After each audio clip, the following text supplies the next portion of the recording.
अस्सलामुअलैकुम and hello friends. अगर आप सुपर हीरोज के फैन हैं तो यकीनन आप स्टैन ली के नाम से वाकिफ होंगे। स्टैन ली मार्टिन लाइबर 28 दिसंबर 1922 को न्यूयॉर्क सिटी यूनाइटेड स्टेट्स में पैदा हुए।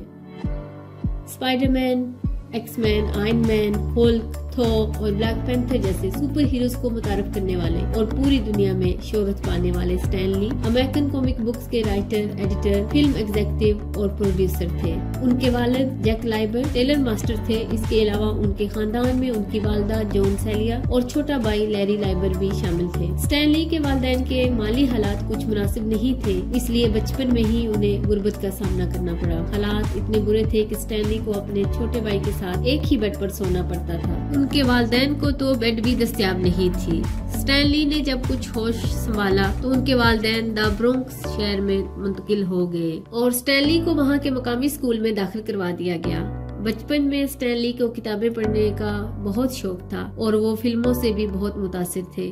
तकरीबन 17 साल की उम्र में स्टैन ली ने तालीम के साथ साथ छोटी मोटी नौकरियां करना भी शुरू कर दी, जिनमें अखबारात के लिए इश्तिहार लिखना, दफातर में सैंडविच की डिलीवरी करना, फैक्ट्री में ऑफिस बॉय जैसे काम शामिल थे। 1939 में स्टैन ली ने अपने अंकल रॉबी सोलोमन की मदद से मार्टिन गुडमैन की कंपनी टाइमली कॉमिक्स में बतौर असिस्टेंट काम करना शुरू किया। शुरुआत में उन्हें बहुत छोटे छोटे काम सौंपे गए, जैसा कि सीनियर राइटर के पेन में स्याही भरना, खाने वगैरह का ध्यान करना और फाइल्स को मुंतकिल करना। जल्द ही उनकी काबिलियत को पहचानते हुए उन्हें एक कॉमिक बुक लिखने के लिए कहा गया और इस तरह स्टैन ली ने लिखने का आगाज डेस्ट्रॉयर से किया। स्टैन ली कॉमिक को मामूली काम तस्वर करते थे। उनका ख्वाब था कि वो नामवर नावल निगार बने, इसलिए उन्होंने अपने कलमी नाम स्टैन ली से शुरुआत की। स्टैन ली सिर्फ 19 बरस के थे जब उन्हें एडिटर की जिम्मेदारी सौंपी गई। 1942 और 1945 के दरमियान वर्ल्ड वार 2 के दौरान यूएस आर्मी को भी खिदमत पेश की। वापस आने के बाद उन्होंने एक बार फिर टाइमली कॉमिक्स से नाता जोड़ा। 1950 को टाइमली कॉमिक्स के नाम को तब्दील करके एटलिस कॉमिक्स रखा गया। स्टैन ली ने अपने हुनर और काबिलियत से न सिर्फ मुख्तलिफ किरदारों को मुतारफ किया, बल्कि सुपर हीरोज को परफेक्ट होने के बजाय आम इंसानों की तरह जज्बात और एहसासात से लबरेज किरदार तख्लीक किए। उनकी इस कोशिश और तजर्बे को भी बहुत पसंद किया गया। डीसी कंपनी, जो एटलिस कंपनी की राइवल कंपनी थी, बहुत तेजी से आगे बढ़ रही थी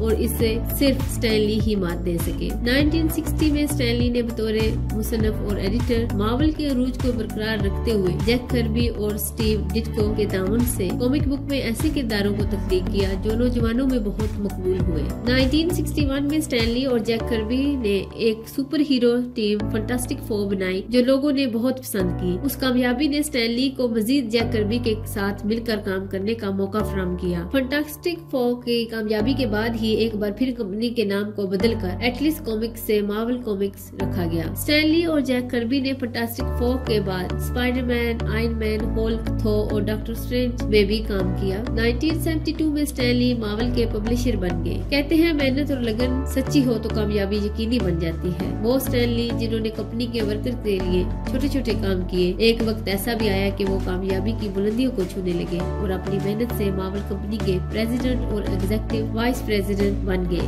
1980 में स्टैन ली लॉस एंजलिस मुंतकिल हुए तो फिल्मों और टेलीविजन के जरिए अपने चाहने वालों के साथ मुंसलिक हो गए। स्टैन ली तकरीबन 60 साल कंपनी के साथ जुड़े रहे और 60 साल के बाद रिटायरमेंट ले ली। एक्समैन और स्पाइडरमैन जैसी बड़ी फिल्मों की सीरीज रिलीज होने और कामयाबी पाने से स्टैन ली की शोहरत में भी मजीद इजाफा हुआ। 2002 में स्पाइडरमैन की बड़ी कामयाबी के मौके पर एक माह बाद ही स्टैन ली ने कानूनी तौर पर अपने हक का दावा बोल दिया और तकरीबन 3 साल बाद उन्हें एक ही बार $10 मिलियन की पेमेंट की गई। बॉक्स ऑफिस के तज्जियाकारों के मुताबिक 21वीं सदी में कॉमिक फिल्मों की वजह से दुनिया भर के सिनेमाघरों में तकरीबन $20 बिलियन अमेरिकन डॉलर्स का इजाफा हुआ। 2018 में स्टैन ली को नेशनल मेडल ऑफ आर्ट से नवाजा गया। ये अवार्ड क्रिएटिव फनकारों के लिए हुकूमती सतह पर बहुत मायने रखता है। और आखिर में कुछ बात करते हैं उनकी जाती जिंदगी के बारे में, अज़दवाजी जिंदगी के बारे में। तो स्टैन ली ने 1947 में जॉन सेलिया के साथ शादी की और उनकी 2 बेटियां भी हुई।